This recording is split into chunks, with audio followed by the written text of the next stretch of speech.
Uma vez eu perguntei a um colega meu, né? Um menino, a gente tava mexendo com som, né?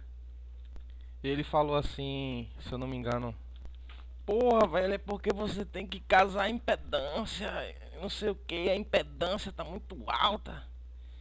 Aí, isso há uns 4 anos atrás, eu falei assim, o que é impedância, velho? O que é essa impedância aí que tu tá falando? Aí ele disse, porra, velho, impedância, porra. Sim, o que é? Ele falou assim, rapaz, a impedância é. A impedância ela é. Porra, a impedância, velho. A impedância ela é. Como é que eu posso te explicar?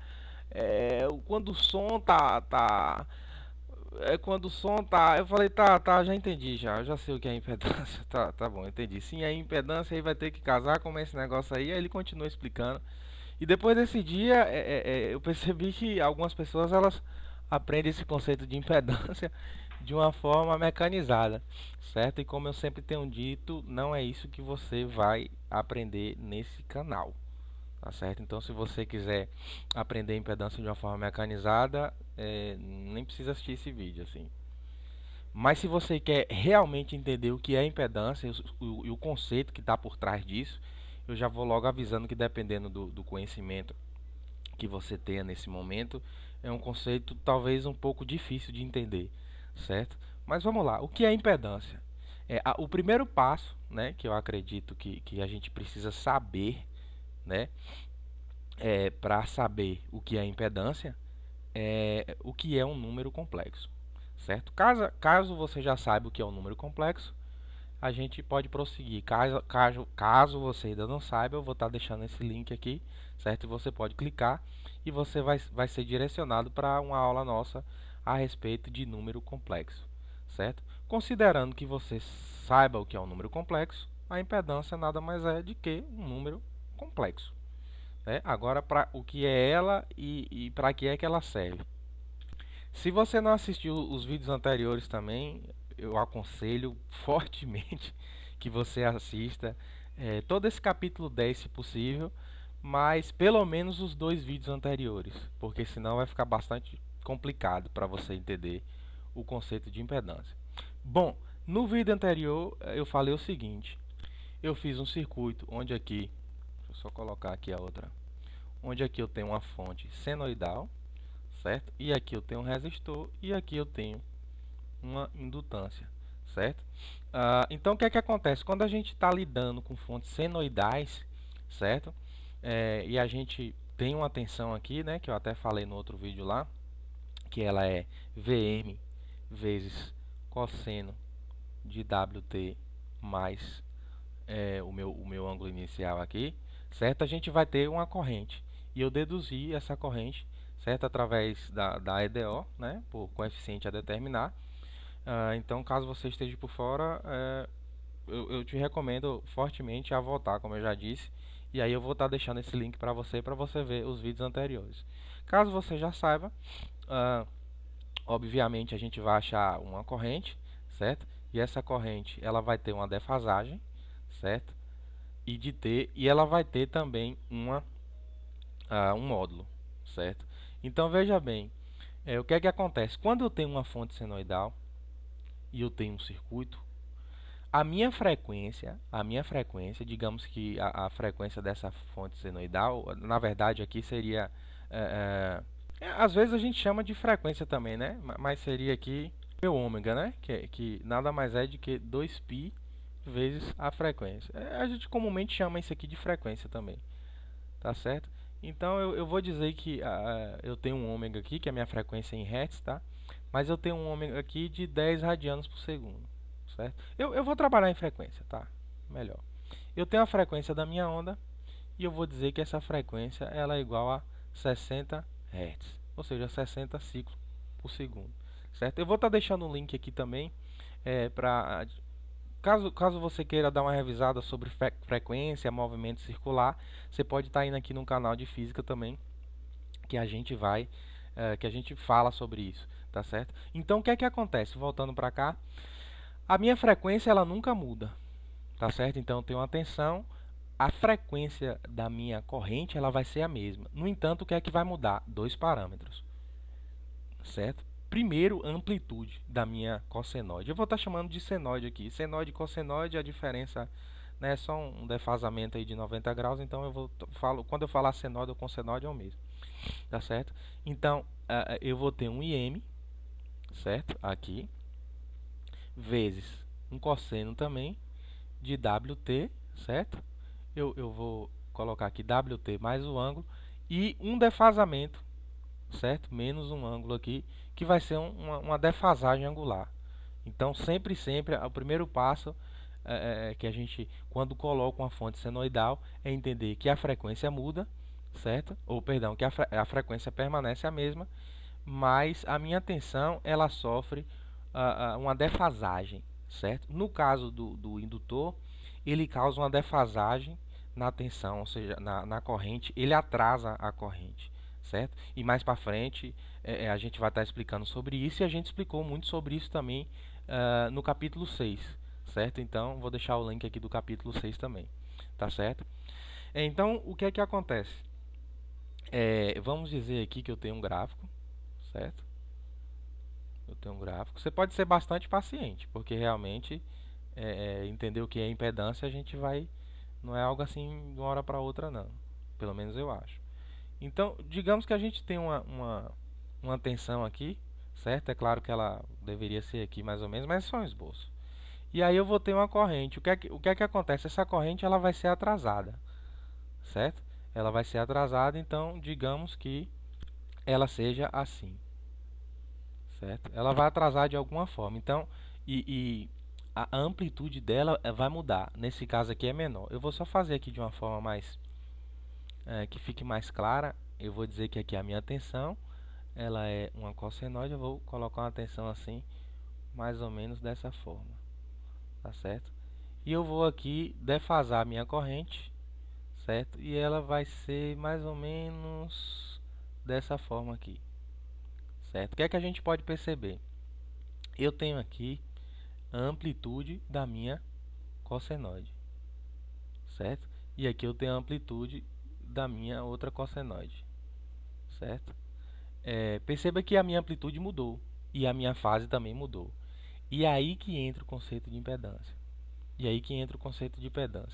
A impedância, como ela é um número complexo, certo? Eu vou chamar ela de Z e ela vai ser aqui A mais BI, certo? Então, não faz sentido a gente imaginar um número complexo porque é um número apenas imaginário, né? Como a gente já sabe, tá? Então, o que é que acontece? O meu número complexo ele tem um módulo e uma fase, certo? Então, eu vou deixar o link aqui também para você ver a respeito de fase, módulo, né, de número complexo e tudo mais. Então, o que acontece? Existem três formas para mim colocar o meu número complexo. Essa aqui é chamada de fórmula retangular, certo? Retangular, certo? Existe a fórmula polar, certo? Existem outros tipos de fórmulas também. A fórmula trigonométrica, tá certo? E por aí vai. Você já deve saber, né? Disso aí. Então, o que é que acontece? A minha impedância, ela tem um módulo e uma fase. Então, nesse caso aqui, quem vai ser o módulo da minha impedância? O módulo da minha impedância vai ser A ao quadrado mais B ao quadrado. E a fase da minha, fase da minha impedância, ela vai ser tangente a menos 1, certo? Tangente a menos 1 de B sobre A, certo? Então, o que é que acontece? No vídeo passado, eu estava falando a respeito da resistência, certo? E nós achamos essa seguinte resistência para esse circuito aqui. Eu disse que a minha tensão era Vm e essa tensão, perdão, a minha tensão era Vm vezes, como eu já havia colocado aqui, cosseno de Wt mais Io, certo? E quem é a minha resistência, né? A minha resistência é a minha tensão dividido pela minha corrente. E a minha corrente, ela era raiz, nesse caso, né, de WL ao quadrado mais L ao quadrado vezes o meu cosseno de WT mais φ menos o ângulo, certo? Então o que é que acontece? Perceba que, como eu falei no vídeo passado, trabalhar com essa resistência aqui é algo bastante complicado. Bastante complicado. Porque imagine um circuito com vários capacitores e vários indutores. E aí seria bastante complicado, aí a corrente entra, aí já LKT, certo? Então nós vamos resolver esse circuito aqui de uma outra forma, certo? Nós vamos resolver esse circuito aqui de uma outra forma. E já já eu vou adiantar para você que a gente vai trabalhar aqui agora num domínio chamado domínio da frequência, certo? Então existe uma fórmula chamada fórmula de Euler, que algumas pessoas consideram que é uma das fórmulas mais bonitas aí e tudo mais, que ela diz o seguinte: o meu E elevado ao meu IO, certo? Ele é igual ao cosseno do ângulo, certo? Mais o meu I vezes seno do ângulo, certo? Mais para frente, sobre fasores, eu vou estar falando mais a respeito dessa fórmula, e a dedução dessa fórmula aqui, ela vai estar mais para frente quando a gente falar em fasores, tá certo? Então perceba o seguinte, que aqui é a parte real da minha impedância, e aqui é a parte imaginária da minha impedância, ou do meu número complexo. O que é que eu vou fazer? Ao invés, né, de eu colocar a minha fonte e dizer que ela aqui eu tenho um VM, certo? Aqui eu tenho um VM, que é o módulo, né? E aqui eu deveria ter um VM, que é um módulo também, certo? Colocar aqui VM vezes isso tudo aqui. Então, o que é que eu vou fazer aqui? Eu vou pegar a parte real, certo? Que é o meu VM vezes o meu cosseno do ângulo, certo? Que é a minha parte real. E eu vou dizer que isso é igual a VM vezes E elevado a IO. E é verdade. A minha parte real, certo? Desse número complexo é igual ao meu cosseno. O meu cosseno do ângulo. Então, estou dizendo assim, VM vezes cosseno de WT mais, só VM vezes cosseno do ângulo na realidade, certo? VM mais cosseno do ângulo, ele vai ser igual à parte real, certo? Desse número complexo, verdade? Então, ao invés de eu fazer a minha lei de Kirchhoff agora, com o meu VM vezes cosseno do ângulo, e fazer todos aqueles cálculos, né, dos vídeos passados, eu vou simplesmente fazer o seguinte: eu vou dizer que a minha fonte agora é VM, certo, vezes E elevado a IO. E você vai ver como isso aqui vai facilitar bastante os nossos cálculos. Eu vou até deixar um link aqui. Eu ainda não gravei o vídeo, mas futuramente eu vou gravar, se Deus permitir. E aí o que é que acontece? Você vai nesse link aqui, você vai ver a dedução dessa forma e você vai ver a respeito de fasores. Mas por enquanto acredite, tá? No que eu vou te dizer aqui. Então o que é que acontece? Vamos fazer a mesma coisa de que no vídeo anterior agora. Eu tenho aqui o meu R e tenho aqui o meu L, certo? Então eu sei que fazendo a lei de Kirchhoff aqui, e nessa lei de Kirchhoff, a lei de Kirchhoff das tensões, certo? A minha fonte agora eu vou considerar como a parte real disso aqui, certo? Parte real disso aqui, que é a mesma coisa do meu cosseno, ali como já havia dito. Então isso aqui vai ser igual a quem? Ao meu RI, certo? Que é a queda de tensão aqui no meu resistor, mais o meu L DI dt, certo? Mais o meu L DI dt. Então o que é que acontece? Da mesma forma que eu falei nos vídeos anteriores, a gente tem aqui agora para resolver nada mais do que um EDO com coeficientes a determinar, né?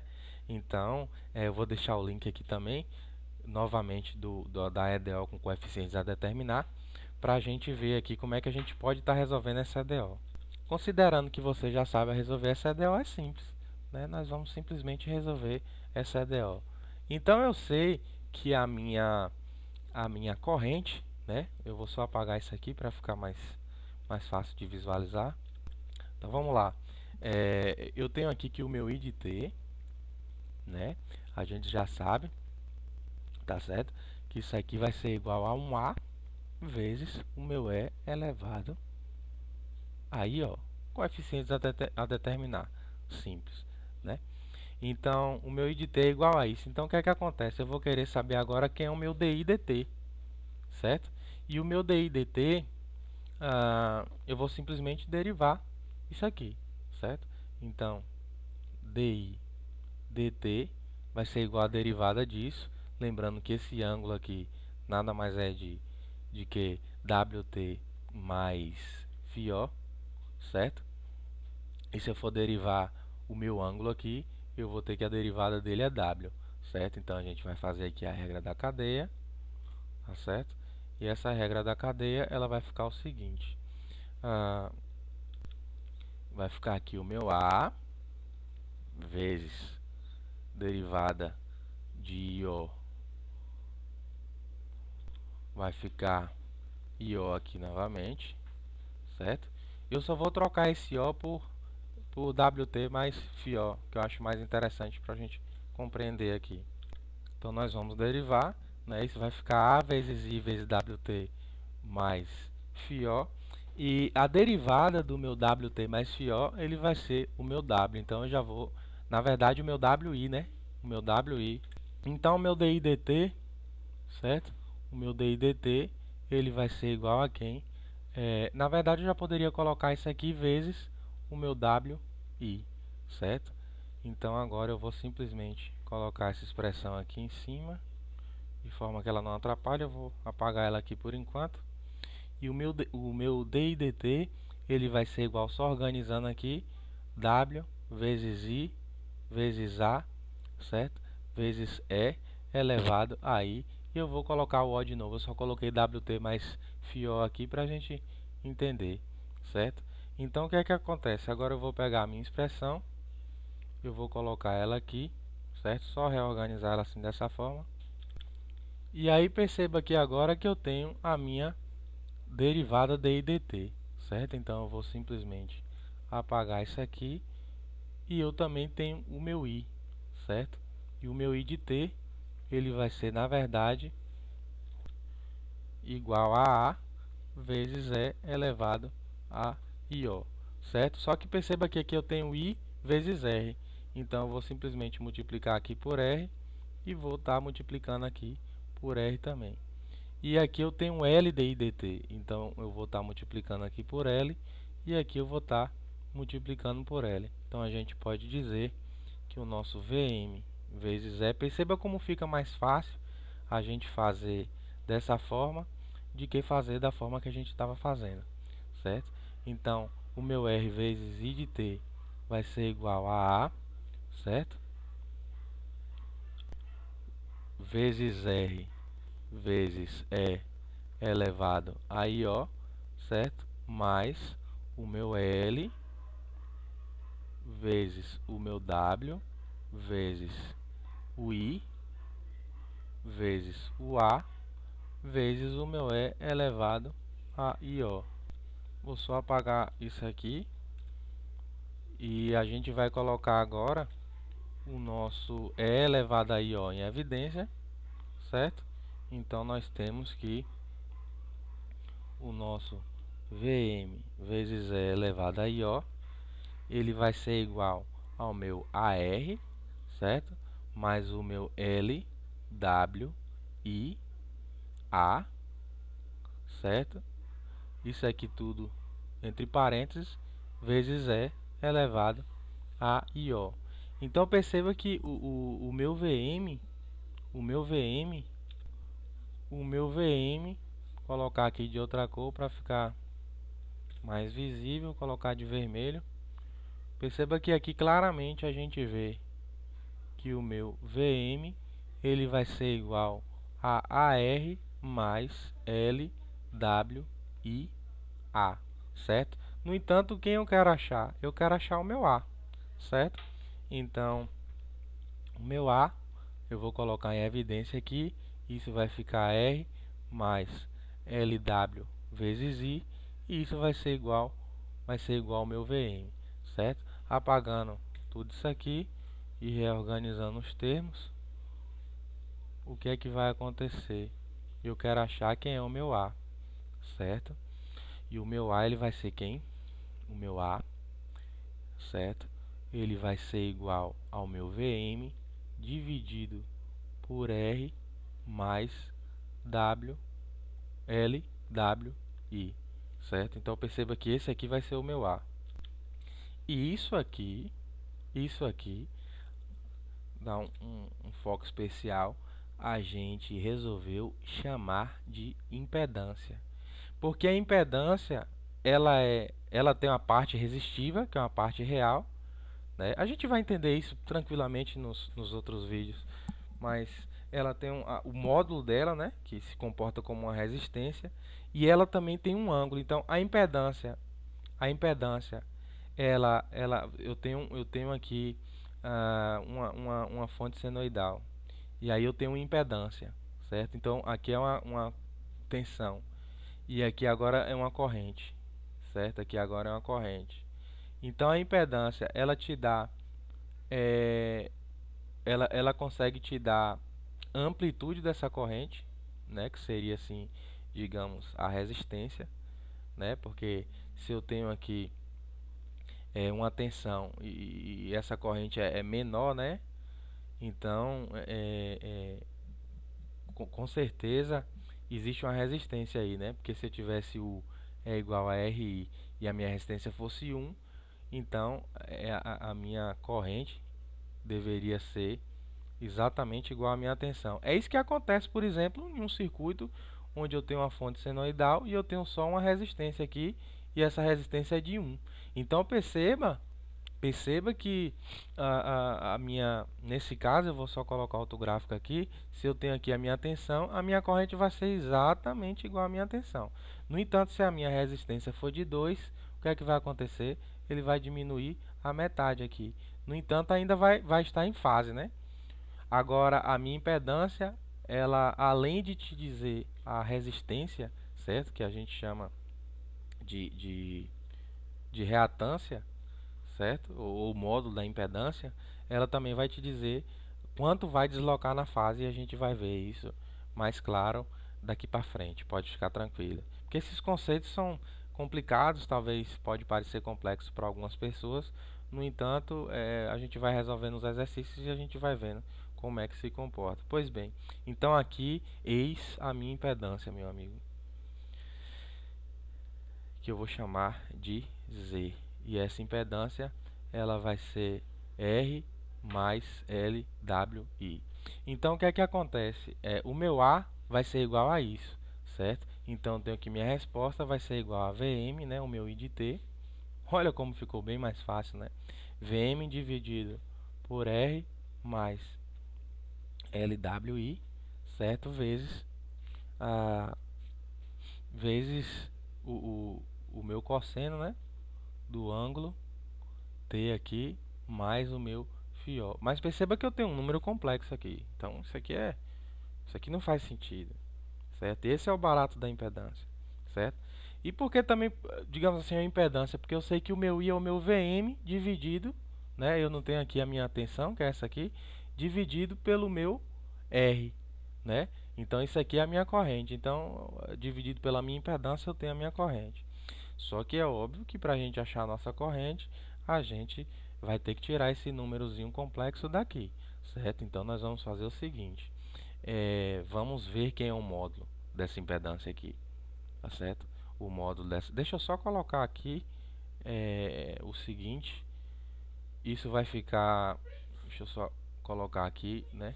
Que eu tenho aqui o meu A igual a isso tudo aqui, né? Então deixa eu só colocar da forma que realmente é para estar, certo? Então eu tenho que a minha corrente de T, certo? A minha corrente de T, ela é quem que a gente achou lá? A vezes E elevado a IO, certo? E aqui a gente achou o A. Então o meu A é igual a VM dividido por R mais LWI. isso aqui tudo vezes E ainda elevado a quem? Elevado a IO, certo? Então, essa aqui vai ser a minha corrente. Lembrando que isso aqui é o meu cosseno do ângulo, né? Então, como é que a gente vai fazer para a parte real disso aqui, né? Obviamente. Como é que a gente vai fazer para tirar a nossa corrente aí no domínio do tempo, né? Eu quero saber a minha corrente no domínio do tempo. Eu não quero saber a minha corrente no domínio da frequência, certo? Então, eu vou só colocar ela aqui em cima. E aqui a gente vai fazer o seguinte. A gente vai transformar essa impedância aqui da fórmula retangular para a fórmula polar, tá certo? E o que é que vai acontecer?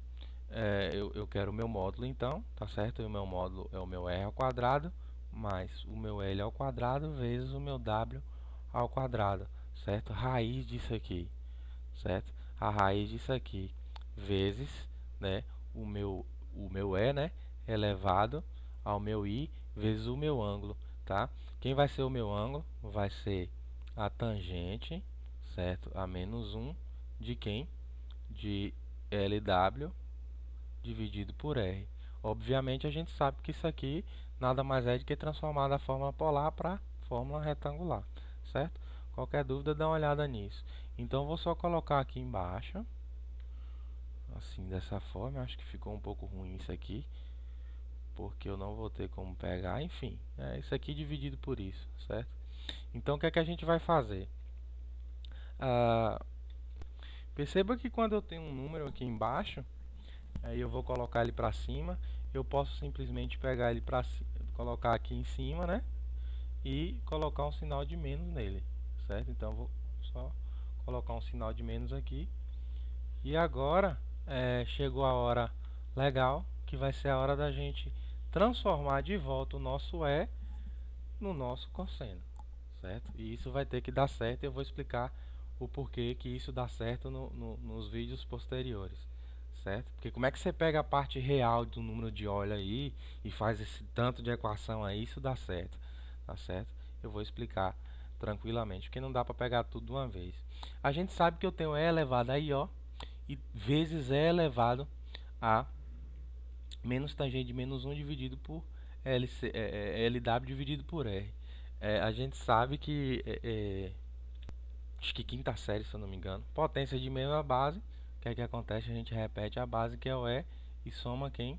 Soma o expoente. Então, somando, colocando em evidência e somando isso aqui mais isso aqui, isso vai ficar o meu O, certo? Menos, eu vou chamar a tangente a menos 1 de LWR dividido por esse, chamar isso aqui, certo? Então, finalmente, a gente vai tirar aqui e vai colocar ele aqui em cima. Então, perceba que o meu VM, certo? Vezes isso aqui dividido por isso aqui vai ser igual à minha corrente, certo? Então, o que é que acontece? Eu não poderia nem dizer que isso aqui é a minha corrente no tempo, porque não é a minha corrente no tempo, certo? É a minha corrente na frequência, mas tudo bem. Eu vou tirar isso aqui daqui, e aí, agora sim eu posso dizer que a minha corrente no tempo, certo? O meu I de t vai ser igual ao meu Vm dividido por raiz de r ao quadrado mais L ao quadrado vezes W ao quadrado, que é o módulo da minha impedância, certo?